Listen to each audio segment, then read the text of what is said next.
অনেক বেশি গরম পড়ছে শহরে গ্রামে। অতিষ্ঠ মানুষ গরমের কারণে। এই তীব্র রোদ, তীব্র গরম, এই গরমে আমাদের কি করণীয় উচিত? এই গরমে নবী সাল্লাল্লাহু আলাইহি ওয়াসাল্লাম কি করতেন? দেখুন, গরম আসে মূলত জাহান্নাম থেকে। নবী করিম সাল্লাল্লাহু আলাইহি ওয়াসাল্লাম বলেন, গরমের যে তীব্রতা এটি জাহান্নাম থেকে আসে।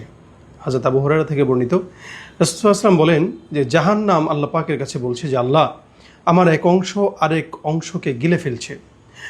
আল্লাহ পাক রব্বুল আলামিন জাহান্নামকে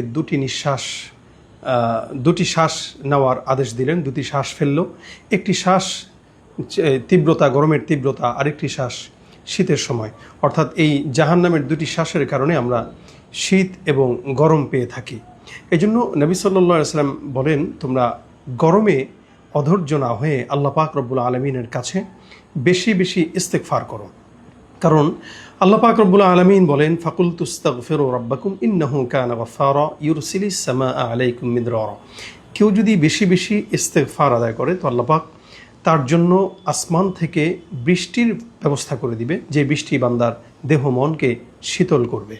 এবং নবী সাল্লাল্লাহু আলাইহি ওয়াসাল্লাম তীব্র গরমের সময় জোহরের সালাত একটু দেরিতে আদায় করতেন। এবং নবী সাল্লাল্লাহু আলাইহি ওয়াসাল্লাম তীব্র গরমে রোজা রাখতেন।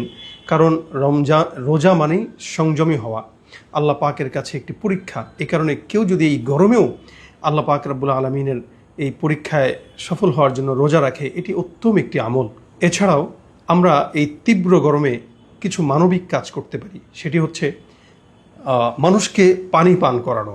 আপনার কাছে যদি সামর্থ্য থাকে, আপনি রাস্তায় যারা রিক্সা চালাচ্ছে অথবা পথিক যারা আছে, আপনি তাদেরকে পানি বিতরণ করতে পারেন। অথবা এমন কোনো জায়গায় আপনি চাইলে এটি টিউবওয়েলের ব্যবস্থা করে দিতে পারেন, যেখানে পথিকরা যাওয়ার পথে পানি পান করতে পারে। অথবা পানির যেই ফিল্টার আছে, এরকম ঠান্ডা ফিল্টারের ব্যবস্থা করা যায় রাস্তায়, জায়গায় জায়গায়, এই রাস্তার পাশে পাশে, যাতে করে পথিকরা রাস্তায় এই গরমে চলার সময় যেন তাদের অন্তরকে শীতল করতে পারে। এছাড়াও আমরা যেটা করতে পারি, আমরা আমাদের বাড়ির আঙিনায় একটু পানি কোনো বাটিতে করে কিন্তু আমরা রেখে দিতে পারি। এতে পশু পাখি যারা আছে এরাও কিন্তু পানি পান করতে পারে। আসুন, এই তীব্র গরমে আমরা ধৈর্য হারা না হই। অনেক সময় দেখা যায় আমরা বাসে চলি বা রিক্সায় চলি বা বাহিরে যাই, গরমে কিন্তু আমাদের মেজাজ গরম হয়ে থাকে। কিছু থেকে কিছু হলে আমরা ঝগড়াঝাটি করি। একটু সবর করা, কারণ এটি জাহান্নাম থেকে আসে। জাহান্নামের আগুনের এই তীব্রতা যেন আমাদেরকে গ্রাস করতে না পারে, আমরা এই সবরের মাধ্যমে এই জাহান্নামের তীব্রতাকে আমরা যেন দূর করতে পারি। আল্লাহ পাকের কাছে এই কারণে বেশি বেশি ইস্তেগফার করা।